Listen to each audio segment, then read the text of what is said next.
Almighty of Allah. Today I am going to discuss about aspirated sound. This is aspirated sound. There are a lot of sound in English grammar.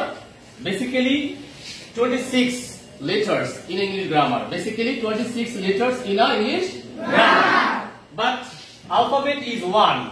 Letter 26. Alphabet is 1, letter is 26. That means letter ভুল বলা হবে। আমরা যদি letter বলি, আমরা alphabet বলবো একটাই। alphabet কয়টা? একটা। কিন্তু letter 26টি। letter কয়টা? 26টি। যদি বলা হয় alphabet কয়টি, তুমি কয়টা বলবা? 26টি। alphabet একটাই। alphabet কয়টি? একটি। letter কয়টি? 26টি। আমরা জানি A থেকে Z পর্যন্ত টোটাল বর্ণমালা হচ্ছে 26টি। কিন্তু আমরা প্রতিনিয়ত এই ইংরেজি বর্ণমালা শেখার ক্ষেত্রে আমরা অনেক সময় প্রায় ভুল উচ্চারণ করে থাকি। প্রায় সময় কি করি? ভুল উচ্চারণ করে থাকি।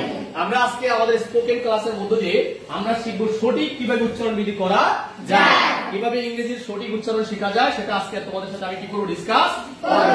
সবাই আশা করি মনোযোগ দিবা। তো আমরা এরকমই কিছু বর্ণমালা বোর্ডে লিখেছি, তোমরা দেখতে পাচ্ছ যে যেগুলো আমরা প্রায় সময় ভুল উচ্চারণ করি। এই লেটারগুলো আজকে আমরা সঠিক উচ্চারণ শিখব। যেমন ফার্স্ট ওয়ান ইজ, আমরা এ কে এ বলবো না এই বলবো? তাহলে আমার সাথে বলো এই এই এই এফ এফ এফ। অর্থাৎ চেষ্টা করবো আমরা উপরের ঠোঁটটা যেন আমার দাঁতে লাগে, নিচের দাঁতে লাগে। উপরের ঠোঁটটা যেন আমার কিসে লাগে? নিচের দাঁতে লাগে। এই যে আমার উপরের ঠোঁটটা দেখো নিচে লাগে, এফ লাগছে না? লাগতেছে তো? আবার চেষ্টা করেন। আমরা এটাকে এফ বলবো না, এফ এফ বলি তো আমরা সাধারণত এফ বলি। F not F, it's call F F F. বলেন, জোরে বলেন, এফ এফ।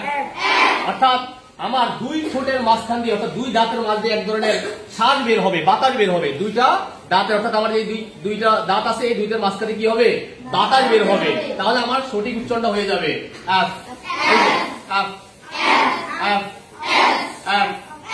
এরপরে আমরা এটাকে বলবো V V V V V V V V V G G G G G G G G H H H H H H H H J J J J J J not J. যে বলা যাবে? আমরা কিন্তু J পড়তে হবে। এতদিন সবাই পড়ছে না? জে থেকে জে বলা যাবে না, কি বলতে হবে? J J J J loud sound. J J J J J J J J. Fine. এরপরে পলা, এটা আমরা পি বলি। কি বলি? পি। এটাকে পি বলা যাবে না, বলতে হবে ফি ফি ফি ফি ফি ফি ফি ফি ফি ফি। মেয়েরা বলে না, মেয়েরা বলে শিখবে না। ফি ফি ফি ফি ফি ফি। আমরা কি বলবো? আমাদের টো এবং ঠ এর মাঝখানে একটা সাউন্ড আছে, ঠিক ঠিক ঠিক ঠিক ঠিক ঠিক ঠিক ঠিক ঠিক। Hey hey hey hey hey hey hey hey. মেরা loudly hey hey hey hey hey. Oh oh oh not oh. কি বলতে হবে? ও ও ও ও ও আ আ আ আ। আর কি আমরা কি বলবো? আ বলবো। কি বলবো? আ। কি বলবো? আমরা আজকে থেকে আমরা আটটাকে আর বলবো না, আজকে থেকে কি বলবো? আমাদের যখন এই বর্ণমালাটা আমাদের সামনে বইয়ে আমরা পড়তে যাবো, তখন এটাকে কি বলতে হবে? কি বলতে হবে? এরপরে আছে আমরা প্রায় সবচেয়ে বেশি ন্যাচারালি ভুল করি এই আমরা ওয়ার্ডটাকে ইউজ করতে গিয়ে। আমরা এটাকে অনেকেই বলি ডব্লিউ, বলি না? এটা আমাদের একটা ন্যাচারাল হ্যাবিট। আমরা আসলে এটা আমাদের ন্যাচারাল হ্যাবিট। আমরা টিচার আমাদেরকে এভাবে শিখেছে। আমরা ছোটবেলা থেকে কি এভাবেই শিখে আসছি, তাই না? আমরা এভাবেই ছোটবেলা থেকে অভ্যস্ত ছিলাম। কিন্তু না, মডেল স্কুল আমাদের সেই প্ল্যাটফর্মটা তৈরি করে দিয়েছে তোমাদের স্পোকেন ইংলিশ শেখার এবং সঠিক উচ্চারণ বিধি। তাহলে আমরা কি শিখতে চাই কিনা?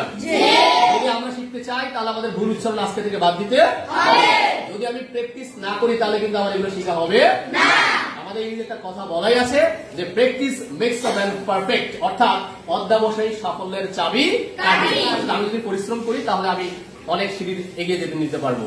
তারপরে আমাদের ডব্লিউ সাউন্ড হবে কি? ডাব্লিউ। কি হবে?